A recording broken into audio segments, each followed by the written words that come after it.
அதிமுகவை நிறுவிய புரட்சித் தலைவர் எம்ஜிஆர் அவர்களின் 36வது நினைவு நாளையொட்டி வருகின்ற 24ஆம் தேதி ஞாயிற்றுக்கிழமை காலை 10:30 மணி அளவில் சென்னை மெரினா கடற்கரையில் அமைந்துள்ள எம்ஜிஆர் நினைவிடத்தில் அதிமுக பொதுச் செயலாளர் எடப்பாடி பழனிசாமி அவர்கள் மாலை அணிவிக்கும் நிலையில் அவருக்கு முன்பாக ஓ பன்னீர்செல்வம் அவர்கள் மரியாதை செலுத்த உள்ளதாக தகவல்கள் வெளியாகி இருக்கிறது.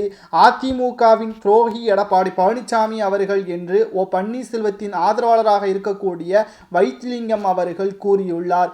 அதிமுகவை நிறுவிய புரட்சி தலைவர் எம்ஜிஆர் அவர்களுக்கு மரியாதை செலுத்தக்கூடிய துரோகி அவர்கள் முதலில் செலுத்தக்கூடாது என்றும் ஓ பன்னீர்செல்வம் அவர்கள் அதிகாலை 9:30 மணி அளவிற்கு மாலை அணிவித்து மரியாதை செலுத்துவதற்காக காவல்துறையினரிடம் தற்பொழுது அனுமதிகளையும் கேட்டிருக்கிறார்கள்.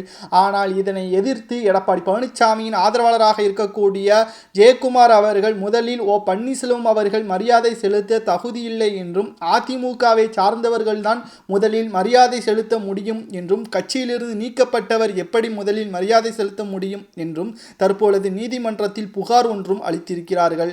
இந்த நிலையில்தான் 24ஆம் தேதி ஞாயிற்றுக்கிழமை இரு அணிகளும் மரியாதை செலுத்த முடியாத சூழ்நிலை ஏற்படும் என்றும் அரசியல் வட்டாரங்களில் கூறப்படுகிறது. தலைமை கழக செயலாளர்கள், மாவட்ட செயலாளர்கள், எம்பி, எம்எல்ஏக்கள், முன்னாள் அமைச்சர்கள் உள்ளிட்ட நிர்வாகிகளுக்கு மரியாதை செலுத்த உள்ளனர். ஆனால் இதற்கு முன்பாக ஓ பன்னீர்செல்வம் அவர்களும் எடப்பாடி பழனிசாமி அவர்களும் இணைந்துதான் மரியாதை செலுத்தினர். தற்பொழுது இரு அணிகளாக செயல்பட்டு வந்த நிலையில் இருந்தே மரியாதை செலுத்துவதற்கு போட்டிகளும் நிலவி வருகிறது.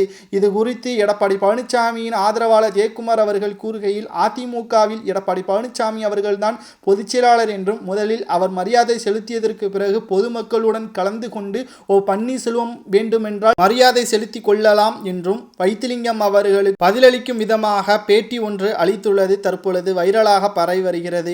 ஓ பன்னீர்செல்வம் அவர்கள் முதலில் மரியாதை செலுத்துவது சரியா தவறா என்பதை கமெண்ட் வாயிலாக கூறுங்கள். நன்றி, வணக்கம், ஜெய்ஹிந்த்.